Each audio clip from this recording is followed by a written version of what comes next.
y'all, it's Christine. I've got my boy Ty behind me.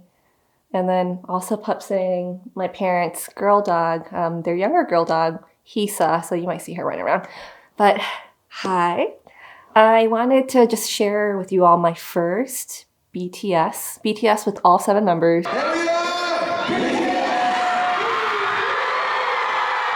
I am wearing merch. I was not intending on getting merch, but I went with Matt and he enabled me to buy some merch. We got this sweater. I'll have to show you the back. I think I have a photo of it too. And we also got this cap. We decided to arrive pretty early. We knew this was going to be a much bigger show compared to Jin's last year. Jin's was held at an arena. It was called Amelie Arena. I think it has since changed names. So that was a smaller venue. But even then, I remember going to Jin's last year and still feeling like this was like a huge thing and there's so many people. So just knowing that we were going to be going to a football stadium this time around to see all 7 of them, I just knew it was going to be insane. And I think our stadium can hold up to 65,000 people. When we arrived, we decided to get there a little bit before 4 p.m., which was great because it kind of gave us time to try to figure out where our gate is. So doors open at 5:30 and the show starts at 8 o'clock. So that probably does sound like a lot of time to get there early, but I'm thankful we did because it sounds like there were a ton of people depending on which gate you went into. And I think gate B might have been the culprit, that there were some people who were waiting in line for 2 or 2+ hours to get into the stadium. And it actually ended up making the show start later. So there was a whole delay. For us though, everything went really smoothly. When we got there, I didn't know which gate we were even supposed to go to. So I just walked towards some friendly army who just let us know oh, look at your ticket. It should tell you where you're supposed to go. I was so appreciative that I gave them some freebies. I did make some freebies this time around. I made some really simple ones. I just thought I wasn't able to really partake in that at Jin's concert last year and people were giving me some freebies. So I thought I really want to give some out this time around. And hopefully with each show, it just kind of gets better and better. I would say it didn't feel like as many people were giving out freebies, or I don't know if it was just there's so many people and we're all just kind of it's you can only make so many to give out. I ended up sitting on the ground because the way I had made my freebies, I had, each member on a photo card in each of the freebies. So I was okay, I would ask around oh, who's your bias? And then try to reach into my bag and find their bias to give them. Bias meaning who's your favorite member, and some people have multiple favorites like I do. But that's basically how it went. It did get kind of overwhelming. So I was okay, I need to just sit down. So I sat down just on the concrete ground and I started organizing all my freebies by member. And then I also had some cards that were OT7, just all the entire group. But then most of them were, each member. So I had to organize it. I was this is going to be much easier for me to just hand out. And next thing I knew, there were a bunch of people just coming towards me. I'm sitting on the ground and, they're kind of all standing, hovering over me, wanting a freebie, which is great because I'm you all made it easier for me. I don't have to awkwardly approach anyone and guess who might want a freebie, though I think most people like getting a freebie.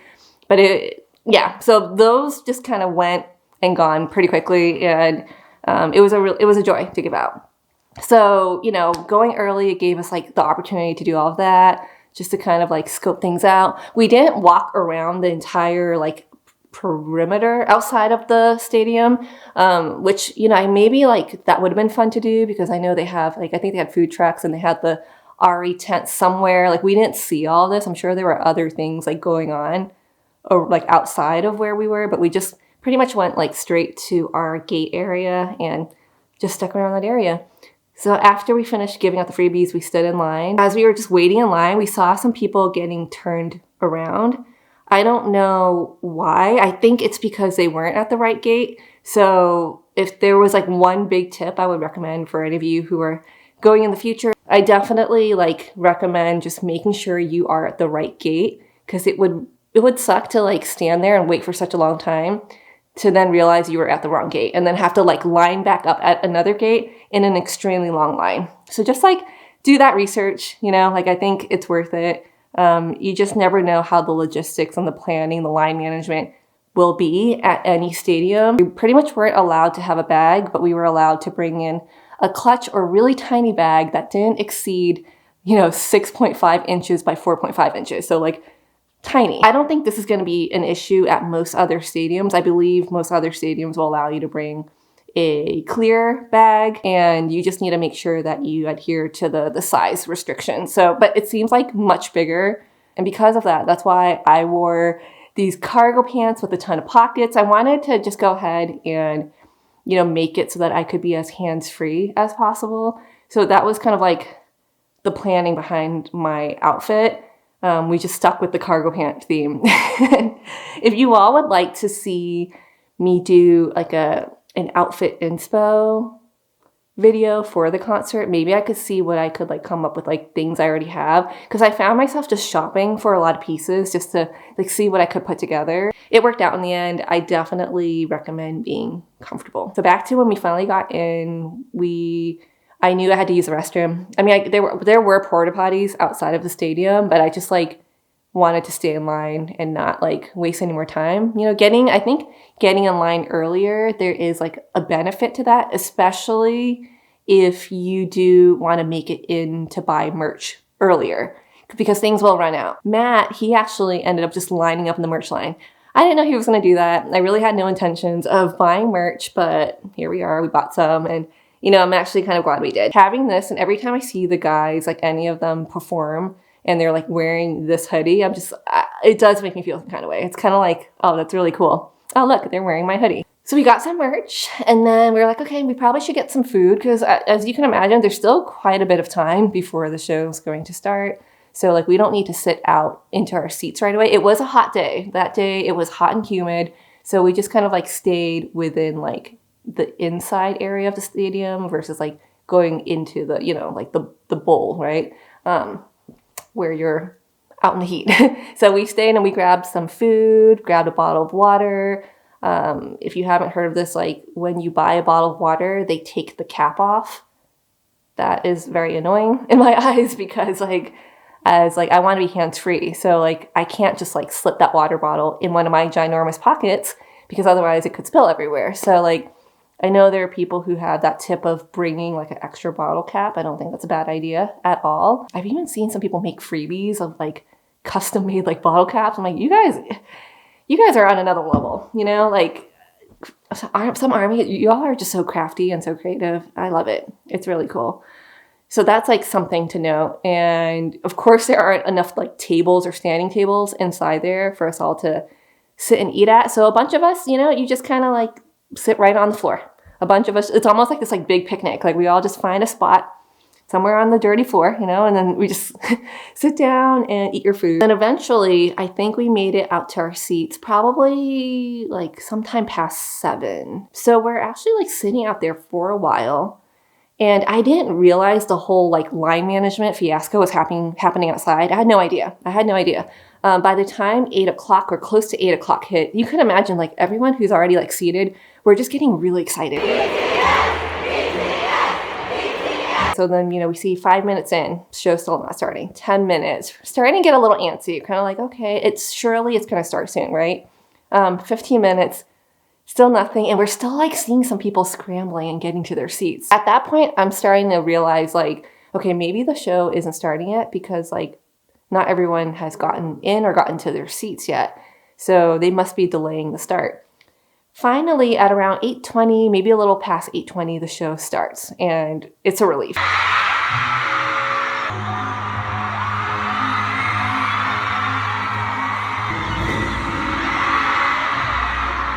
We're further back because we're in the 200 section, like kind of like closer to the corner, but not in the corner area. So I was a little bit concerned that like, is it just not going to be a very good view? Or are we going to be too far back?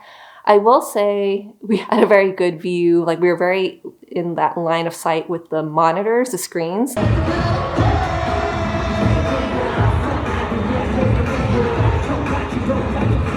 But it was tough to see the guys. They did feel like very tiny and very far. And so that I would say that is something to consider. Like if you're there to just like really experience the entire thing, you are already familiar with what it's like being in like this ginormous like football stadium. You're not used to like a lot of smaller venues because I was pretty accustomed to smaller venues. Like we went to see Hans Zimmer in Gas South Arena here in Georgia like a few years back, and that was a smaller venue. So I think like I was pretty accustomed to like the smaller enclosed venues. So yes, I did find myself watching the screens most of the time, being able to like hear their voices and hear them perform live. That absolutely like added to it, and it was incredible.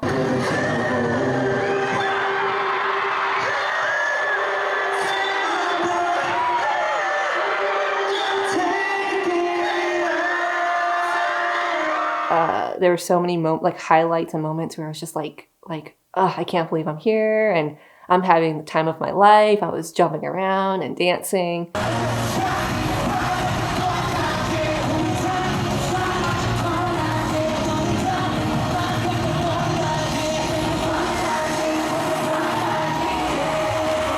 It really was a great time, but I'm not gonna lie, afterwards, when the whole thing ended, I couldn't just help but feel like it ended way too quickly and like I wanted more. I wanted to be able to just like visibly see them better. So we're kind of keeping our eyes peeled for the next concert. After the concert, this, I think is worth talking about. I didn't mention this earlier, but we did end up taking an Uber. Even though we had a rental car, we did end up taking an Uber to get to the stadium. I would say like it might have been more worth it to have driven to the area because there were a lot of people who were selling parking spots like right off of their own personal property. When we left the stadium, we walked at least like a good 45 minutes out, just thinking like, okay, we just need enough clearance and it should be easy to book an Uber home or back to our Airbnb. It was actually kind of tough. Like there just weren't a lot of Uber drivers who were biting. A lot of them weren't accepting our ride request. And so, we had to try multiple times. We even pulled up the Lyft app. Didn't have too much luck with that. Went back to the Uber one. Eventually, finally, we were able to book a ride back. But it did take a while. I know this experience is going to be like so different depending on what location you're going to be in.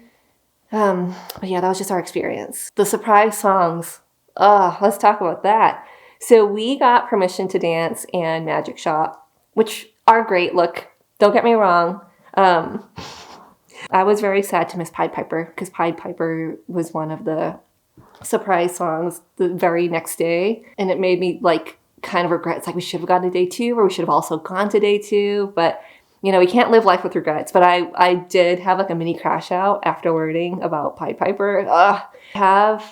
I have another stop in mind that I'm trying for right now. And the hint I will give you is that it is going to be a covered stadium, climate controlled.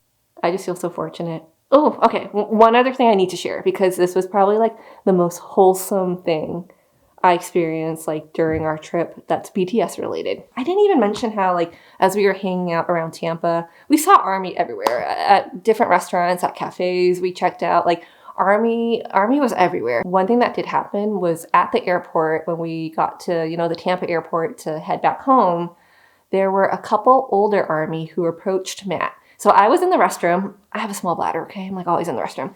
I was in the restroom and they saw that Matt had this sweater, this merch, like hanging off of his suitcase. So they approached him and they were just the cutest, like sweetest ladies. One was 82. The other, I think she said was 70 something. They had merch on. They were adorable. I would have never imagined they were their age because they looked incredible too.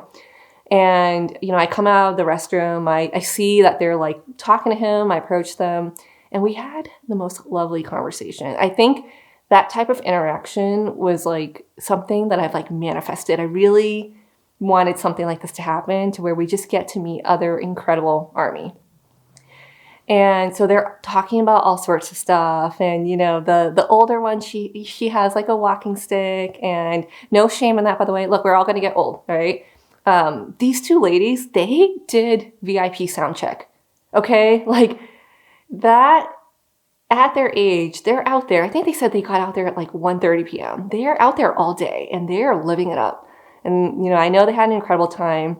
She was saying that, like, you know, her family or like her kids or grandkids, they kind of like make fun of her for being Army, kind of like, oh, here she goes again, like talking about them and thinking that she has like a crush on the guys.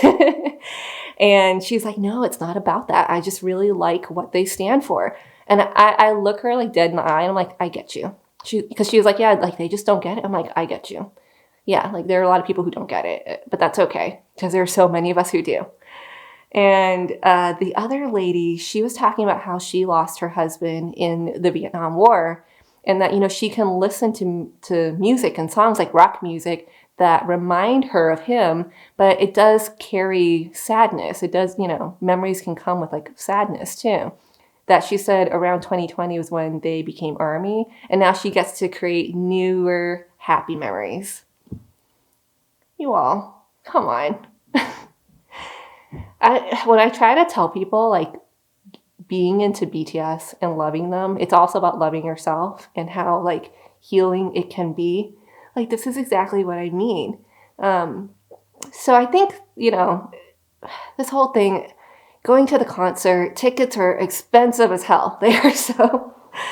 They are not cheap. They are expensive, but I think like it's like this like experience of just coming together with like more like-minded people, this like very incredible community, supporting these guys who are just really good guys, you know, like beyond being amazing singers and performers and dancers, rappers. They're just like really good people, and like they make you want to be better yourself.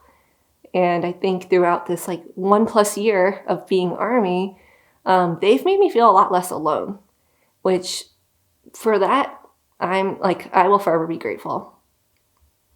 So, okay, that's all I'm gonna say for this video. I like contemplated sharing a ton of like tips and, you know, all sorts of things, but I think it would have been a really long one. So I hope you just enjoyed hearing about the experience. We need to wrap this up. I literally could talk about this all day. It's been really fun. Thank you for tuning in, and I hope I see you all soon. Bye.